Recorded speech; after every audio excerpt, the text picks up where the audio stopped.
Hello, this is a Bluthner Style 4 baby grand piano that's 151 centimetres long, 5 foot long, made in 1933, and it's currently in the Roberts household. It was fully restored in 1999 and has been repolished in 2010 apparently, and the casework is pretty immaculate. My colleague the polisher has been going over it to see if there are any small defects, but really it is pristine. Apart from the fade line here, you can see a slight fade line where the lid's been kept down here. So that lid's been there, and it's obviously with the same colour there but slightly darker underneath. So if you do expose this to light, then that will tend to then the fade line will tend to disappear as the rest of it merges in. So the whole piano has been repolished beautifully, and you can see we call this flamed mahogany normally, and very typical of most Bluthner pianos, and most Bluthner baby grands have this style of cabinet work. The key tops have been replaced with really nice grain celluloid and feel excellent to play as well. You may have noticed that it's on this very short prop stick which was fitted when it was restored. That's a clever idea because the normal prop stick is rarely used in a domestic setting, but it's quite useful to have a short prop stick if you do want to increase the volume a little bit. The short prop is a metal bar, as you can see here, and this is the normal width of, I think, about 2 centimetres, normal width of prop stick, and it does fit in very well. I haven't seen this before, I don't think. Maybe if you're in the trade you've got some other ideas, but you can see it's pinned there, and it doesn't quite lie flat here. I think they could have possibly taken some more wood out here to make it lie flat, but it looks fine anyway. And it does fit in the same cup as the long prop stick. So you can see it's at a slight angle, but it fits in well. Now, the restoration of the piano has been done extremely professionally by a company that's restored many Bluthner, so they're very used to doing it. The tuning pins are slightly larger because they've restrung it without replacing the rest plank, but the tuning pins are extremely tight, so that's very encouraging. And you can see the new damper felt, new strings, reconditioned soundboard. Looking over here, you'll see the decal on the soundboard. This is the typical one put on by all firms, more or less all firms. Bluthner themselves put the same one on, which the last date is always 1929, as you can see here. And that's the prizes they got. Bluthner's such a high quality firm. They really were the best for small pianos. The action's been fully restored. You can see the new felts here, and at the back there you can see new felts as well. In fact, the checks there, if you look at the checks, they're new as well. And new rollers, that's really important. New rollers and hammers are the most important. Actually, they're recovered hammers. This is original wood, and the hammers are recovered. You can tell recovered hammers if you look carefully. You'll see here they don't quite look the same colour, don't quite look as absolutely clean as brand new hammers will be. Recovered hammers tend to be quieter, and in fact that's a feature on this piano, which I really enjoy the tone of the piano, so that for me is not a negative thing. But recovered hammers do tend to be less bright than the replaced hammers. There's a serial number behind the action at the back of the piano, as you can see. That's very clear indeed, 117989. So from that we can date the piano at 1933. Something we'll always look at when hammers have been replaced on Bluthner grand pianos is the hammers at this point, because they get very close to the frame. If they're a bit thick, they can touch the frame. I don't know if you can see there, but that hammer's the iron frame there is very close. The hammer's hitting very close to it. Now they're clearing it here, and I have actually shaved a little bit off just in case as well, but with the block in place, which is important to put the block in place, and then you can see where they are. If I move the action forward very slightly, you'll see what happens. So if I just pull the action forward a couple of millimeters and we'll look at the hammer then and see what's happening. So going back to the hammer here, you can see that it's now touching the frame. And it's so common for us to find recovered hammers, and they're really close to the frame. That one's all right, and as they go up here. So if your piano's very soft at that point, you can obviously get it to sound if you hit it harder. But if it's very soft, you can't get it to sound, and that's a very common issue. That's why I thought I'd show it on this video. So as they were very close at this point, this top three here, I decided I'd just shave them off gently with this sharp knife, and then with this here, the emery board, I think that's what you call it. These are for beauty treatment for feet, and that's what I just finished it off there, trying to make it look as tidy as possible. So these three, they were very, very close, and we have had that problem before with pianos when we've brought them in and found that they are a bit close, or recovered the hammers and you need to shave some off here, or replacement hammers too.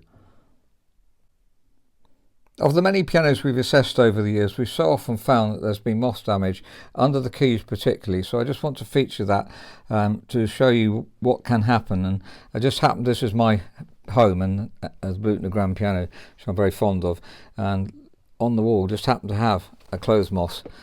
So they lay eggs underneath the keys usually, and then you get extensive moth damage. They also can ruin the top of the piano, the felts on the top as well. I'm going to kill this one in a minute, so sorry about that, but not very nice killing any animals, but in terms of moths, they do tend to destroy pianos. We've been researching recently just ways of trapping moths and also preventing them coming in the first place and killing them, and this is a pheromone, I think that's the way you pronounce it, piece of paper with pheromone hormone, which is apparently what attracts the male moths. They think it's female, and a lot of places have this installed apparently. So we're just trying to find out as much as we can. If you've got good ideas to help us. Now that was I put that behind my piano in February, and you can just see what kind of a problem we have in our house. And I know that many households have the same problem. We were hoping to buy a piano recently and had one of these strips, and there were loads of moths on it again. So, and the piano was absolutely infested, so we couldn't really buy that piano. Well, we could have changed all the felts obviously, but we decided that wasn't uneconomical in that particular case.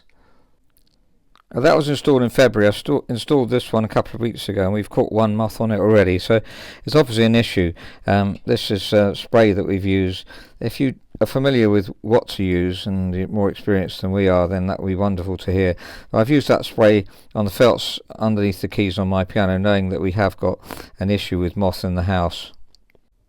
If you're wondering if you've got an issue with moth in your piano, first thing to look at is the felt behind the keys. There's not much felt behind these keys, but if you can see gaps in it or little bits eaten out of it, then it might well be that you've got a moth problem. So you can either take this off and have a look underneath and see if that's eaten underneath as well. Ideally, if you take off the front rail here, you can undo the screws at the side here and pull these out and take this off. If you're confident to do that, then you'll see the felts under there, and that's what they destroy very, very often.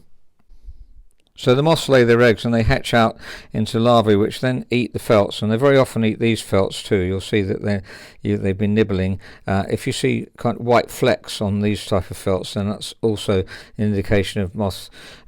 It's actually extremely common, even on modern pianos. We've found some modern pianos where we've had to replace all the felts underneath the keys, and so it's extremely common, and it's obviously something which we would prefer not to have to do. So if you can make sure that your piano's basically protected from moth in some way. If you have any experience with this, please do leave comments underneath this video, and we can all learn from that, because we're still learning, we're still researching, we're trying different products out. You can see there, as we inspected all the felt, there's no sign of moth in it, and obviously that's been replaced. Looking at the assessment sheet, there's very little for us to do. The key weighting's slightly varied. Slightly heavier in the bass and lighter in the treble, which is normal. I think if we lubricate the rollers, that will bring that down a bit, and then we may need to just bring it down, even it up a bit more. We want to have roughly 50 grams plus or minus 2 here, and then slightly heavier in the bass, lighter in the treble. That's what we're aiming for. So apart from that, fine regulation is all that we need to do on this piano. We've already pitch raised and tuned it, and it was already actually very much in tune, so there's very little to do. It's been kept extremely well and well restored not that long ago. In terms of pianos, that's not long at all. Once the restoration's been done, it's many, many years. It's been kept well, maybe another 50 years before anything else needs doing. Maybe fine regulation and so on needs doing in between. Depends how much has been played as well, obviously. So this is recovered hammers on this piano, so it has quite a soft tone. I'll try and show in a minute what the sound of the piano is. And if you're in a very small room, then that would be absolutely ideal. So it's certainly the softest piano we've had in this room. Our room's about 4 meters by 4 meters. So if your room is smaller than that, maybe 2 by 4 or something like that, it will be an ideal piano. A low ceiling, then to have the grand action is such a bonus really, and have the beautiful Bluthner tone.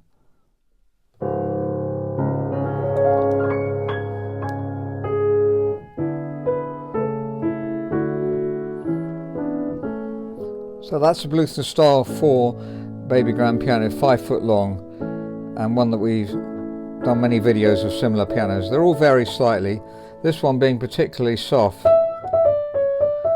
I've really enjoyed having it in my home. It's softer tone than normal, and if you've got a very small room, low ceiling, I can have a bigger piano in here really and it sounds fine, but it won't dominate too much if the room is very small, and you have the advantage of a beautiful action and of course a beautiful tone with the Bluthner piano.